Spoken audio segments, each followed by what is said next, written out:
अब तक हमने भारतीय मानसून के अंतर्गत मानसून की उत्पत्ति के प्रमुख सिद्धांतों का अध्ययन किया तथा मानसून के अग्रसरण का अध्ययन किया। आज हम अध्ययन करेंगे मानसून में विच्छेद या मानसून गैप तथा मानसून का निवर्तन अर्थात रिट्रीट ऑफ मानसून।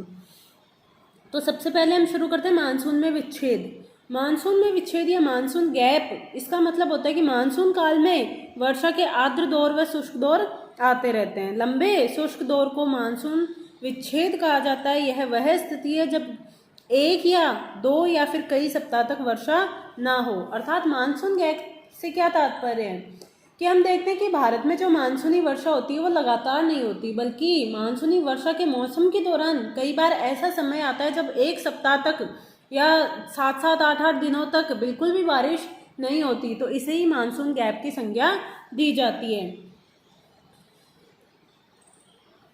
इसके निम्नलिखित कारण है। तो अब इसके कारण क्या है, मानसून गैप के कारण क्या है? क्या कारण है कि मानसून के दौरान भी सूखे दौर आते रहते हैं। इसका पहला कारण है ITC-Z की स्थिति। ITC-Z हम जानते हैं कि हमने अध्ययन किया था ITC-Z सिद्धांत में कि जब सूर्य का उत्तरायण होता है, उत्तरायण के साथ ही क्या हो जाता है, ITC-Z उत्तर की ओर खिसकती है। जब ये ITC-Z का खिसकाव यहाँ तक हो जाता है, अर्थात हिमालय के दक्षिणी पर्वतपदीय क्षेत्रों तक हो जाता है, तभी क्या होता है, भारत में मानसून आता है। कई बार जब ITC-Z की स्थिति मैदानी क्षेत्रों पर, इस क्षेत्र पर नहीं होती, तो वो मानसून काल के दौरान भी यहाँ पर वर्षा नहीं होगी। फिर है उष्णकटिबंधीय अवदाबों की आवृत्ति में कमी आना। उष्णकटिबंधीय जो अवदाब है उसकी संख्या जब कम हो जाती है, आवृत्ति में कमी आ जाती है, तब भी क्या होता है, मानसून काल के दौरान लंबे समय शुष्क दौर रहते हैं। जब भाप से भरी हवाओं की दिशा पश्चिमी घाट के समानांतर रहे, ये जो क्षेत्र है यहाँ पर क्या है, पश्चिमी घाट पर्वतमाला है। हम देखते हैं कि जब अरब सागरीय मानसून की जो शाखा इससे टकराती है तो क्या होता है, ये इसके लंबवत होती है। लंबवत होने के कारण हवाएं इससे टकराकर ऊपर की ओर उठती है, जिसके कारण इस क्षेत्र में बहुत ज़्यादा वर्षा होती है। लेकिन कई बार ये होता है कि ये जो मानसूनी पवनें होती हैं ये पश्चिमी घाट के लगभग समानांतर ही हो जाती है। तो समानांतर होने के कारण इस क्षेत्र में क्या होगा, वर्षा नहीं होगी। चौथा है तापमान का प्रतिलोमन, यानी कई बार ऐसी दशाएं उत्पन्न हो जाती है जिसके कारण धरातल के निकट का टेम्परेचर क्या हो जाता है, कम हो जाता है। अर्थात वायु क्या हो जाती है, धरातल के आसपास ठंडी होकर नीचे बैठ जाती है। तो हम देखते हैं कि नीचे उतरती हुई हवा हमेशा वायुमंडल में स्थिरता लाती है। तो इस स्थिरता के चलते हुए यहाँ पर वर्षा कई बार नहीं हो पाती। अब है मानसून का निवर्तन या मानसून का वापस लौटना, रिट्रीट ऑफ मानसून। इसका संबंध सूर्य के दक्षिणायन से है। हम देखते हैं कि भारत में मानसून की उत्पत्ति का संबंध सूर्य के उत्तरायण से है। तो मानसून वापस कब लौटता है, जब सूर्य का दक्षिणायन होना प्रारंभ हो जाता है। सूर्य का दक्षिणायन की अंतिम स्थिति जब सूर्य मकर रेखा पर लंबवत होता है, वो कब होता है, 22 दिसंबर को सूर्य मकर रेखा पर लंबवत होता है।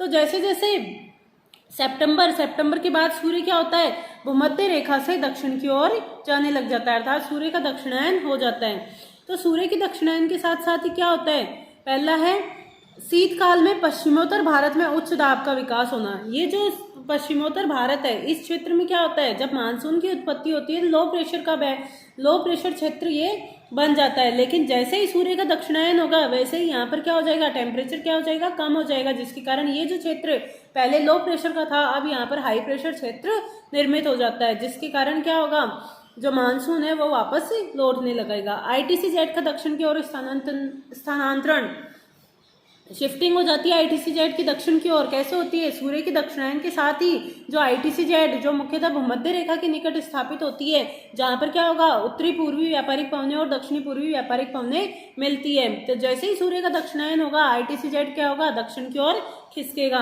दक्षिण की ओर खिसकते ही इस क्षेत्र में क्या होगा, ITC-Z के खिसकते ही इस क्षेत्र में वापस से व्यापारिक पवनें चलने लगेगी। और ये व्यापारिक पवनें कैसी होती है, इनकी दिशा हमने अध्ययन किया था कि उत्तर पूर्वी व्यापारिक पवनें। तो इस क्षेत्र में वापस से उत्तरी पूर्वी व्यापारिक पवनों का क्षेत्र ये बन जाएगा, जिसके कारण क्या होगा, यहाँ पर उत्तर पूर्वी, इसे ही उत्तर पूर्वी मानसून के नाम से जाना जाता है। तो उत्तर पूर्वी मानसून में हवाएं इस प्रकार से चलेगी। तो इस क्षेत्र में क्या होगा, जैसे ही पवनें चलेगी यहाँ पर तो क्या होगी, पूरे महाद्वीपीय क्षेत्र है, इसलिए ये हवाएं कैसी होगी, शुष्क होगी। लेकिन जैसे ही ये बंगाल की खाड़ी को पार करेगी तो इन हवाओं में उत्तर पूर्वी जो व्यापारिक पवनें हैं, जिसे उत्तर पूर्वी मानसून भी कहा जाता है, इसमें क्या होगा, बंगाल की खाड़ी से थोड़ी सी आर्द्रता ग्रहण कर लेगी। जैसे ही आर्द्रता ग्रहण करेगी इस तट पर टकराएगी। यहाँ पर पूर्वी घाट पर्वतमाला पाई जाती है, तो टकराकर जो अक्टूबर नवंबर के आसपास तो इस क्षेत्र में उत्तरी सरकार तट में ये वर्षा करती है, और नवंबर दिसंबर के आसपास कोरोमंडल तट, मुख्यतः तमिलनाडु वाले क्षेत्र में ये वर्षा करती है। तो उत्तर पूर्वी व्यापारिक पवनों या उत्तर पूर्वी मानसून के द्वारा भारत के पूर्वी तटीय क्षेत्र, मुख्यतः कोरोमंडल तट पर वर्षा होती है। सी है उपोष्ण पछवा जेट स्ट्रीम का पुनः अपने स्थान पर लौटना। हमने अध्ययन किया था कि यहाँ पर तिब्बत का पठार है, जो सामान्य स्थिति में क्या होता है, जब यहाँ से क्या होती है, उपोष्ण कटिबंधीय पछवा जेट स्ट्रीम चलती है, जो तिब्बत के पठार से टकराकर दो भागों में बढ़ जाती है। ये इसकी उत्तरी शाखा होती है, ये इसकी दक्षिणी शाखा होती है। जैसे ही सूर्य का उत्तरायण होता है तो उत्तरायण के साथ इस उपोष्ण कटिबंधीय पछवा जेट स्ट्रीम की शिफ्टिंग भी उत्तर की ओर हो जाती है, जिसके कारण ये पूरी जेट स्ट्रीम तिब्बत के पठार के उत्तर की ओर से चलने लगती है, और यहाँ पर उष्ण कटिबंधीय पूर्वी जेट स्ट्रीम आ जाती है, जो ही भारत में मानसूनी वर्षा लाती है। लेकिन जैसे ही सूर्य का दक्षिणायन होगा, इसकी क्या होगी, उपोष्ण कटिबंधीय पछवा जेट स्ट्रीम वापस दक्षिण की ओर खिसकेगी। दक्षिण की ओर खिसकते ही वापस इस क्षेत्र में क्या होगा, ये तिब्बत के पठार से टकराकर दो भागों में, दो शाखाओं में, उत्तरी व दक्षिणी शाखाओं में बढ़ जाएगा, जिसके कारण जहां पर मानसून काल में यहाँ उष्ण कटिबंधीय पूर्वी जेट स्ट्रीम चल रही है, अब उसके स्थान पर यहाँ पर उपोष्ण कटिबंधीय पछवा जेट स्ट्रीम चलेगी, जिसके कारण यहाँ पर भारत में वर्षा स्थगित हो जाएगी। उत्तर पूर्वी व्यापारिक पवनों का अपने स्थान पर कायम होना। आईटीसी जेट जैसे ही दक्षिण की ओर खिसका, जैसे ही दक्षिण की ओर खिसकेगा, यहाँ पर कौन सी पवनों का आधिपत्य हो जाएगा, जो व्यापारिक पवने हैं, उत्तरी गोलार्ध की व्यापारिक पवने, जिन्हें उत्तर पूर्वी व्यापारिक पवनों के नाम से भी जाना जाता है, इन पवनों का आधिपत्य हो जाएगा। इसे ही भारत में उत्तर पूर्वी मानसून पवनों के नाम से जाना जाएगा। इसे ही मानसून का निवर्तन कहा जाता है।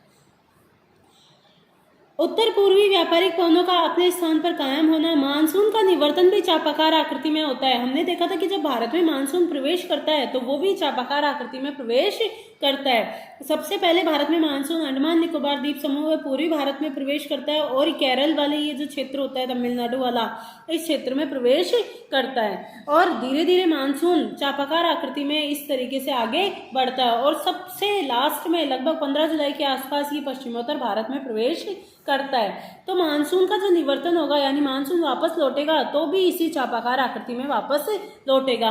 और देखेंगे सबसे लास्ट में मानसून इस क्षेत्र में आया था और लौटेगा सबसे पहले इसी क्षेत्र से। तो अगर तुमसे ये पूछा जाए कि मानसून का जो काल होता है वो न्यूनतम कौन से क्षेत्र में पाया जाता है, तो हम देखेंगे जो पश्चिमोत्तर भारत वाला जो स्थान है, यहाँ पर मानसून सबसे लेट आता है और सबसे जल्दी चला जाता है, अर्थात मानसून काल न्यूनतम होता है, बहुत छोटा होता है यहाँ पर मानसून काल। यहाँ पर लगभग 15 जुलाई के आसपास आता है और 1 सितंबर के आसपास वापस चला जाता है, अर्थात 15 दिन का ही हुआ, 1.5 महीने का। उसके बाद जैसे जैसे हम दक्षिण की ओर जाएंगे तो यहाँ पर सबसे पहले प्रवेश किया था मुख्य भूमि में केरल वाले तट पर, लगभग 25 मई 1 जून के आसपास, और यहाँ से सबसे लास्ट में 1 दिसंबर के आसपास वापस लौटेगा, अर्थात केरल का जो क्षेत्र है वहाँ पर मानसून सबसे लंबे काल तक रहता है, क्योंकि सबसे पहले यहीं से प्रवेश करता है और सबसे लास्ट में यहीं से जाता है। जो निवर्तित मानसून है वो बंगाल की खाड़ी से जलवाष्प ग्रहण कर पूर्वी तटीय भागों में वर्षा करता है, यानी जो निवर्तित मानसून, जिसे उत्तर पूर्वी मानसून के नाम से भी जाना जाता है, जब ये लौटता है मानसून तो उत्तर पूर्वी पवनों के द्वारा इस क्षेत्र में, भारत के पूर्वी तटीय क्षेत्रों में बंगाल की खाड़ी द्वारा आर्द्रता ग्रहण करने के कारण कुछ वर्षा होती है। तो ये वर्षा अक्टूबर नवंबर में उत्तरी सरकार क्षेत्र में, ये जो क्षेत्र है इसको उत्तरी सरकार तट के नाम से या उत्तरी सरकार क्षेत्र के नाम से भी जाना जाता है। तो अक्टूबर नवंबर में इस क्षेत्र में वर्षा होती है, और नवंबर दिसंबर में कोरोमंडल क्षेत्र में, जो तमिलनाडु वाला तट है, कोरोमंडल क्षेत्र में वर्षा होती है।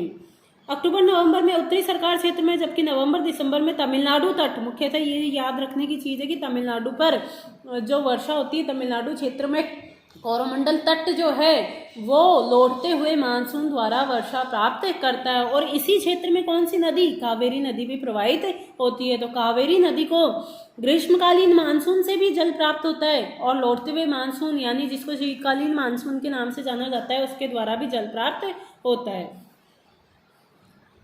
मानसून की संपूर्ण क्रियाविधि अत्यधिक जटिल है। हमने देखा ये मानसून की उत्पत्ति के कुछ सिद्धांत है जिनमें लगातार परिवर्तन मतलब नए नए शोध होते जा रहे हैं और उनमें परिवर्तन भी होता जा रहा है। तो मानसून की संपूर्ण क्रियाविधि अत्यधिक जटिल है और निरंतर इस पर शोध कार्य जारी है।